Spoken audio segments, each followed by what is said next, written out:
खुलुमबाय इनसाइडेनि बर'आव आं मिथु बर'। जानो गोनां उफ्रा बिसायख'थियाव 28 नं गसाइगाव बियाबाव बिपिएफ दोलोनिफ्राय बिजाथि फोसावनायनि उनाव दोलोनि मावथिफोरनि गेजेराव रंजानाय नुनो मोन्दों।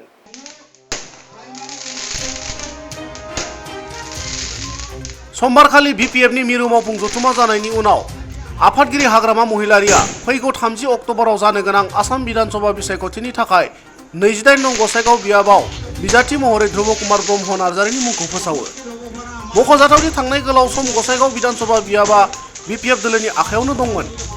दुखुनांथावै थांनाय समाव मुलुगनाङै साग्लोबसारनाय कर'ना बेरामजों बिपिएफनि एमएलए माजेन्द्र नार्जारिया रुंसारि जायो। बे समाव 28 नं गसाइगाव बियाबनि थाखाय दोलोनिफ्राय बिजाथि फसंनायखौ दोलोनि दैदेनगिरि मावथि सोद्रोमाफोरा गोसोआव रंजानायखौ फोरमायो। गुबुन फारसेथिं बिपिएफ दोलोनि बिजाथि ध्रुब कुमार ब्रह्म नार्जारिया गसाइगाव बियाबनिफ्राय गावनि देरहानायखौ रोखा होनना खौरां बिजोंनि गेजेरजों फोरमायो।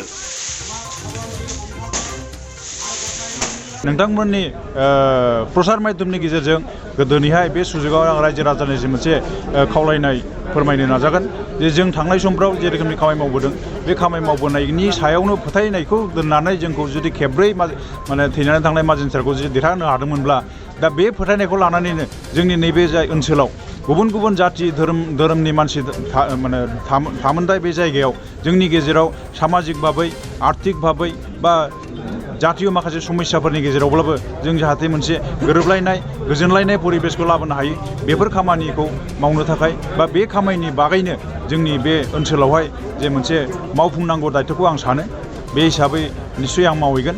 खारन बेवहाय दस्रा दस्रि बियाबनिफ्राय जोंनि बे ओनसोलाव अन्तत 28 नम्बर समस्थियाव माने जाथि जनगोष्ठी हिसाबै गोबांथार सुबुंफोर दं बयहाबो जातीय समस्याफोर दं। दा बेनि गेजेरावबो जोङो थांनाय समफ्राव मोनसे गोजोन परिबेसखौ लाखिबोनो हादों। दा बे हिसाबै आंहा फोथायनाय दं जों बे हिसाबै मावलाङोब्ला निस्सय रायजो राजाया जोंनि सायावहाय खुसि जागोन।